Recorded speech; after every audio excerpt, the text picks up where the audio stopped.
Hey everyone, and welcome to today's episode of the vlog. So today is our first day in tearing down and repairing our Seat Ibiza project. So today we are looking to get all the running gear off the vehicle. So that's both of the lower suspension arms, the suspension arm itself, the drive shaft, and the tie bars. So quite a lot to do, so let's not waste any time and let's get straight on to it.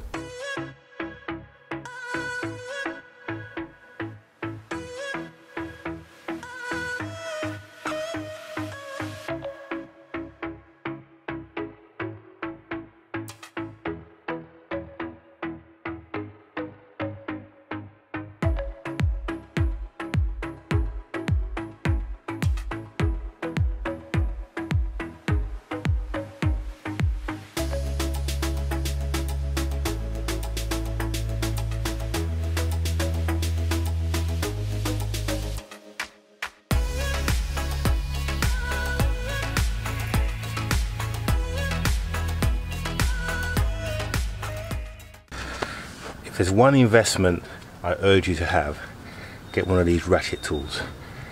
Lifesaver. You look on my Amazon store, you'll see a link to 2 or 3 of these that I recommend. You can get them for a decent price. Lifesaver. Okay, so I've taken both sides off because once you've seen it taken off once, you don't need to see it again. Here's your old ones underneath, twisted.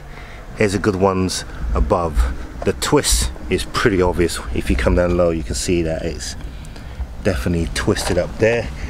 I've also taken off the ball joint on this one because it's slightly split, and once they split, it's only a matter of time before the grease all runs out and dust gets in and the bearings start to deteriorate. So anytime you see any sign of grease, just replace them.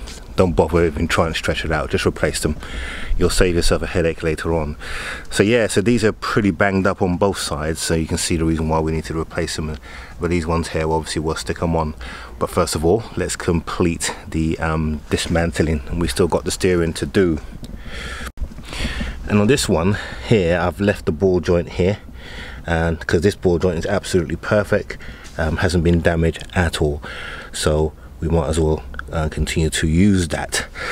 Okay, so the next task we have is we need to take off the steering, and what we're going to do is we're going to separate it from the gator and take it off that way rather than taking off the whole steering rack. But I've also found some additional damage that I want to show you. Okay, so I was taking a further look at the hub, and what I found is that it's broken here. So this goes into the ball joint and this one is clearly broken, so we're going to need to get a replacement hub for this side, which is fine because this whole suspension unit is all damaged and destroyed, so it makes sense to replace the whole lot. Because I was a bit concerned whether or not the hub itself had been damaged, because I've seen it in the past when they get a side impact, it actually damages and bends the hub as well, which then puts a pressure on the arm, and the car just doesn't sit right, and no matter how much adjustment you do, you can't get it to get sorted. So I'm much happier now that I found that broken to replace that. It means I can just do that as a necessity rather than at a whim. Right, let's get this suspension arm off next. So I started to take this apart so I can get into the suspension arm, and as I lifted that up and started to wiggle the leg, the suspension arm just fell out. Right there. Literally just fell out.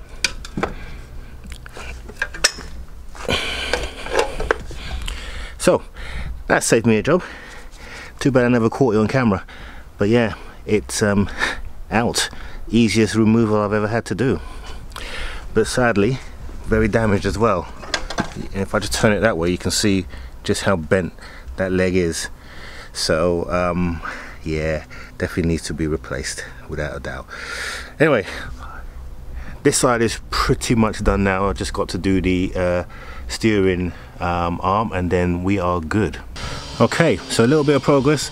We have removed the steering arm from the near side. Let me show you how bent it was. So the one below is obviously the one that we've just removed, and the one above, this one here, is a new one. Shocking. So that's one done, just got to go and do the other one now.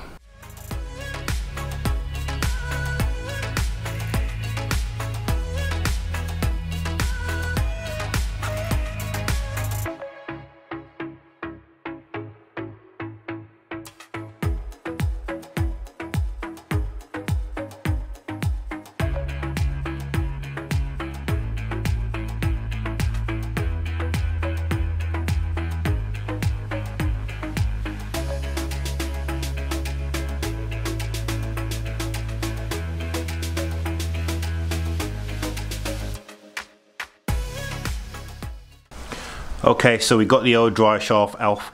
It was a nightmare getting it off because obviously not having the wheels on and nothing to brace, wheel kept on turning, so I had to bolt it up. Anyway, it's off, and you can see the old one clearly broken at the end, and we've got a replacement one there which only cost me £18.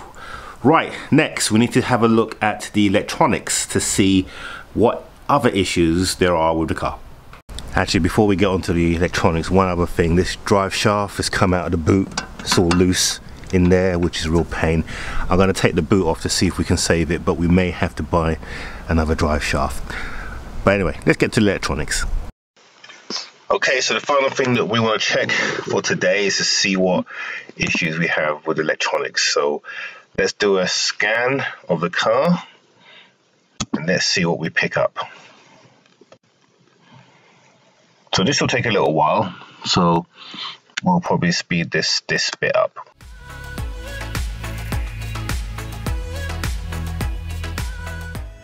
Okay, so taking a look at this now, we've got 5 issues there. So the first one is an engine malfunction. Let's see what that is.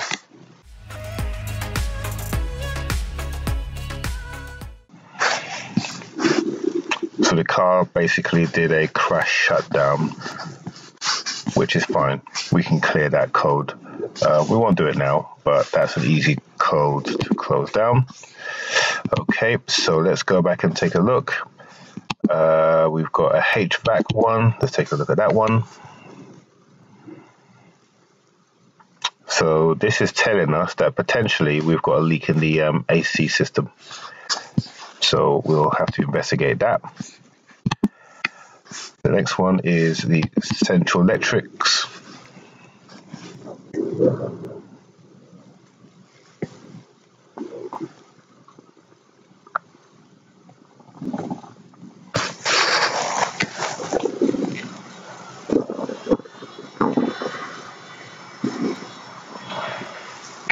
Switch for trunk handle, implausible signal intermittent. That's fine.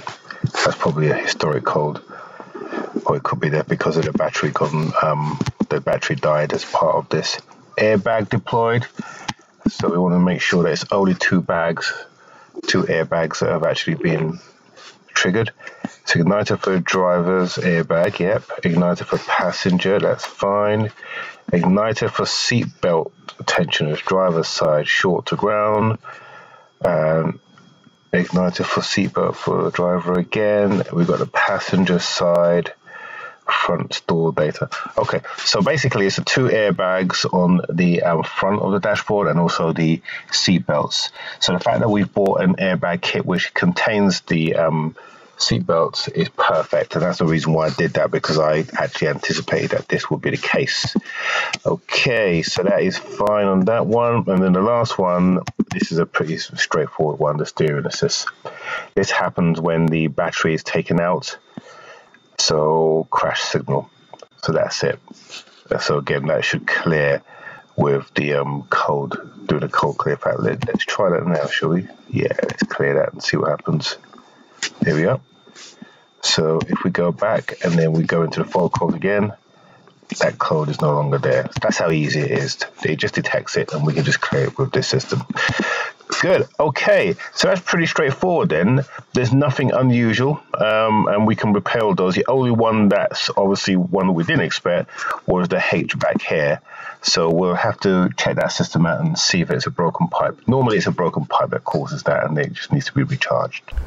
Okay, so the last job we've got to do in this car is take off this wing. Now, in Seat's wisdom, the way you take off this wing is you take the trim off on the inside, remove this little triangle glass, then you can get to the bolt that's below here to remove that.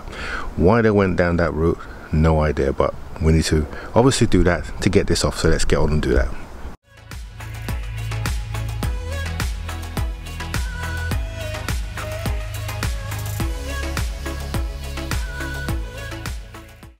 Okay, so once you remove the outer trim here, then you've got three bolts, three 8mm bolts, one here, one in the corner there, and one down here. Once you remove those, the window will pop out.